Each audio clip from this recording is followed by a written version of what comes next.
Hello everyone, it's the Grape Explorer and it is the world of wine news again, a monthly look at some of the light-hearted stories from around the world of wine, as well as some insight into how the grape growing has gone in certain regions over the last year and some of the upcoming initiatives in wine and just some of the general stories that we are looking at from the world of wine.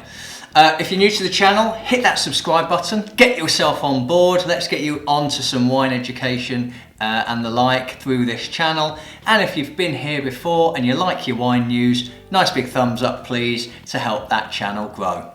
Okay, let's go on to the first story that I found, which is particularly interesting to me as a British citizen. The average British drinker consumes 108 bottles of wine a year. Which is a lot. That is essentially saying that we are drinking at least a glass a day.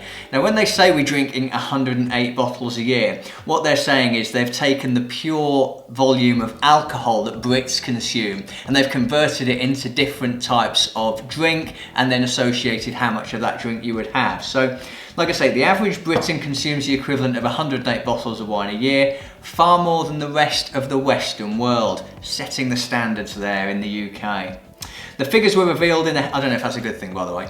The figures were revealed in a Health at a Glance 2019 report, and it shows that Britons over the age of 15, legal age here is 18 by the way, consume 9.7 litres of pure alcohol each annually. 15-year-olds shouldn't be consuming that much alcohol by before. I definitely do not condone underage drinking. So this was equal to 108 bottles of wine at 12% or 342 pints of beer. I know some people who can do that in a night. And is 800 millilitres more pure alcohol per year than the average American drinker consumes. So come on the United States, catch up. The data is based on sales of alcoholic beverages across 44 countries and forms part of a huge review that was taking place. So as well as the USA, British drinkers consume more alcohol than their Spanish and Italian counterparts, but we do lag behind France, so we're not completely ahead in Western Europe. Where they drink 11.7 litres each year, and Germany where they consume 10.9 litres each year. So the UK, Germany and France doing their bit for alcohol sales throughout the world. Congratulations, or not, otherwise not really sure how to take that, but interesting enough. Now we're going to go on to a little bit more astronomical wine news, and yes, there has been some. Bordeaux wine has been fired into space in the last month to test aging. A Grumman rocket blasted off from a NASA launch pad in Virginia on the 2nd of November, sending the Bordeaux wines into space for research and supply cargo. That also included a zero-gravity baking oven. Not sure what they're making there. The wines are not for the astronauts on board the space station, they're actually to research how things age in space. The aging process, of course, to them is of particular interest if they're looking to do longer missions. They're looking at food and wines, and I'm not sure how much wine they would take each time, but they're looking to understand how food would age for longer types of mission. It didn't actually say which chateau provided the wines, which is a bit of a shame, as I would have liked to have known that. It's not the first time that wine has been launched into space. Aboard a Discovery shuttle in 1985, there was a French chateau released one of its 1975 vintages to go up into the shuttle. So interesting to see what happens. I'm sure once they have been able to study it, of course, they will just drink it. At least I hope they do anyway.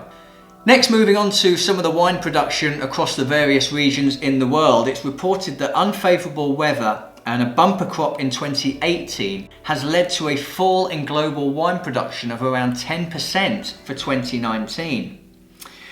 Global wine output fell from 294 million hectolitres down to just 263 million hectolitres. Still sounds like a lot to me, especially with us Brits drinking all of this wine.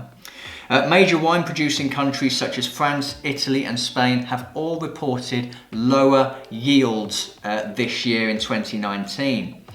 France and Italy have seen a fall of 15%, Spain has suffered a 24% drop in the grapes that have been harvested.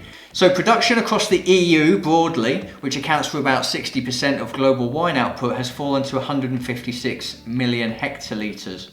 But there's better news in the United States, where the preliminary estimates suggest just a 1% drop on 2018. Now, I like to feature lots of zero alcohol, low alcohol and no alcohol wines on this channel. And McGuigan, which is a big producer in Australia, have claimed that their zero alcohol wines are going to be the best in class. The Australian vintage believes it's created the best alcohol-free wines in the business after perfecting its production techniques over a 2-year period.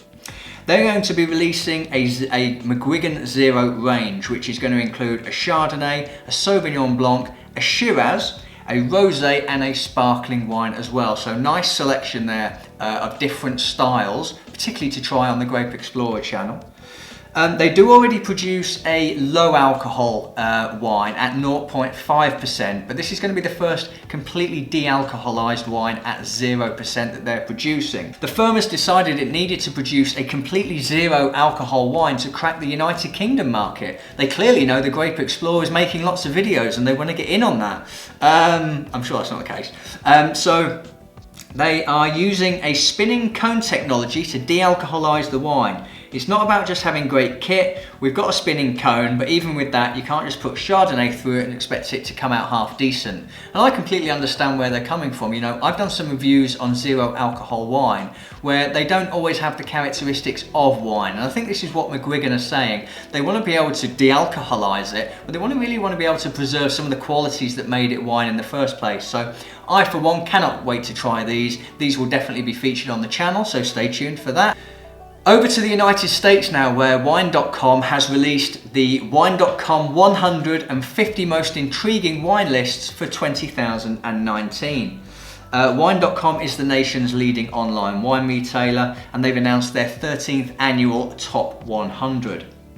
They reflect the top wines purchased on the website during 2019. So the list is one of the only lists that's exclusively based on consumer tastings and consumer purchases, and I think that's really good. That's getting, you know, for want of a better word, a non-expert's view on a wine that they like, and I think that's really helpful to a lot of people. You know, yes, I study wine and I enjoy it, but I get confused by the way people describe wine sometimes, and so it's nice just to have someone tell me simply whether they like something or not and why, and give it some basic characteristics around why they like it. So I like that this survey has focused on the consumer. Now, I will give you some of the top 10 picks. Number 1 was a Sauvignon Blanc from Kim Crawford, 2018. Number 2 was a Veuve Clicquot Yellow Label Brut, champagne featuring nicely there. Number 3 was a Meiomi 2017 Pinot Noir. Number 4 was a Le Marca Prosecco, and I'll give you one more. Number 5 was Kendall Jackson 2017 Vintners Reserve Chardonnay.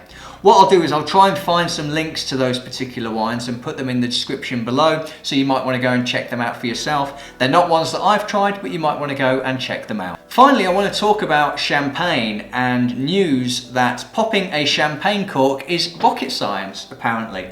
Popping a champagne cork at certain temperatures briefly creates a force similar to that of a supersonic jet stream, scientists have found in a surprise discovery. I always love how scientists, you know, some do great work on climate change, on advancing technologies through the world, where others are simply concerned with what does a cork do when you pop it. Dry ice can briefly shoot out of a champagne bottle at nearly twice the speed of sound, or which is the equivalent of 2,400 kilometers per hour, according to the new research. Whilst this velocity was only reached for a millisecond and came after storing bottles above the ideal serving temperature, one scientist involved said it was a huge surprise. Researchers have set out to capture a champagne cork popping using high-speed video. They hope to better understand how temperature and associated air pressure changes the influence the way carbon dioxide reacts with the air outside. So there we go. Just think, the next time you pop a cork on a bottle of champagne, it will be a supersonic. I don't think you're going to hear the speed of sound crack. The pop from the champagne will be loud enough itself. But just think about that, 2,400 kilometers an hour as the carbon dioxide is released. We are all scientists studying all of these things. Okay, there we go. There's some of the latest news stories from around the world in the last month. I hope you found that enjoyable. Share some of your stories with me. Let me know what you've seen online and in the news and in the press over the last month. Always happy to get your comments around news stories. I'll be back soon. For now, I'll say cheers. Cheers.